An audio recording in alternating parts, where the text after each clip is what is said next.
Thanks for tuning in to No Wine in No Time. I'm your host Dave, and today we'll be discussing a wine grape that's perfect for a summer day out on the patio. A wine that delivers the perfect pour every time. And this particular wine grape is one that we call Sauvignon Blanc. In 2017, Wine Spectator named this grape the world's most reliably good white wine. Well, that's really quite a claim, but let's put that claim into perspective. Think about the last time you went to a wine store and you picked up a Chardonnay or a Viognier, certainly two white wine grapes, and you spent less than $20. Probably you had some mixed results with the wine in the end. But the neat thing about Sauvignon Blanc is not only does it grow all over the globe, but it reliably delivers a high quality wine every time at all different price points. Now a little bit on Sauvignon Blanc. It's native to southwest France, and the name Sauvignon Blanc actually gets its name from two French words. The first one is sauvage, kind of like savage or wild, and the second one is blanc or white. So Sauvignon Blanc is certainly uniquely French, but it stays very true to its roots regardless of where it's grown.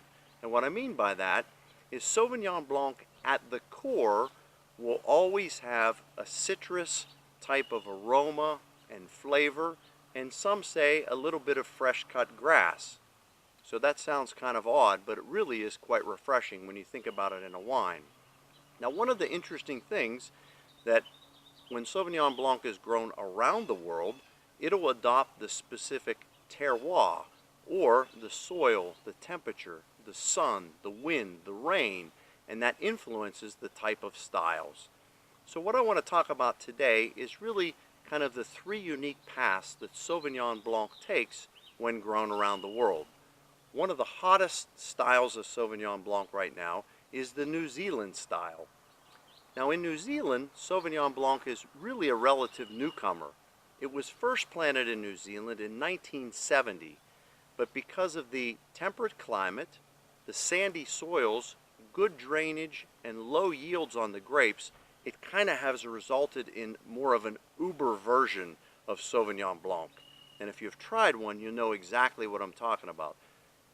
New Zealand Sauvignon Blanc is very heavy on the grapefruit and grassy type aromas and flavors.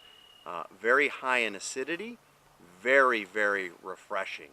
So that's one specific style. The second style, we would come into the New World in California and look at how that grape is grown in that area. In California, we're blessed with fabulous weather.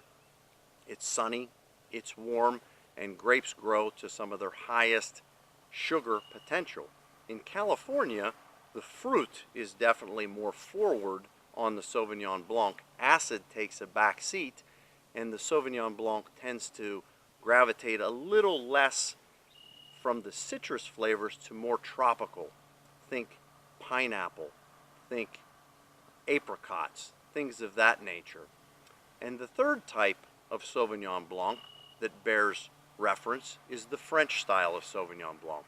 Now, in Bordeaux, we use Sauvignon Blanc as a blending grape. To go for a single varietal Sauvignon Blanc, one must go to the mid to upper Loire. And in that area, we have some extremely famous towns like Touraine, Sancerre, and Puy-Fumé.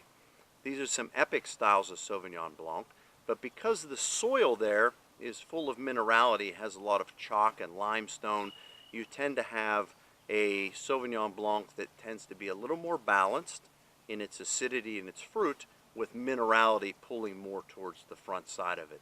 And it even can have a hint of smoke sometimes. So the wine we're going to taste today is one from Gibault. And Gibault is from the town of Touraine. Touraine kind of straddles the upper Loire and middle Loire. And this particular wine, if you'll notice, has a beautiful straw yellow color. Great aromas of fresh cut grass, a little bit of lemon and lime.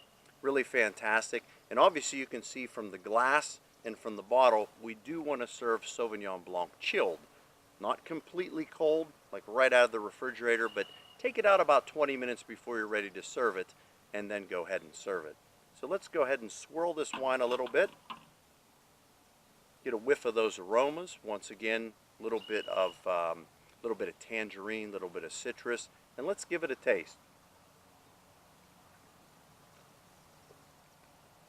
A really nice minerality, not like going outside and licking a wet rock, but a little bit of chalkiness to the wine. Certainly a tangerine flavor on it.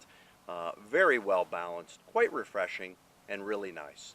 So I'm going to finish this glass. That's all the time we have for today. So please join us next time, and soon you'll know wine in no time.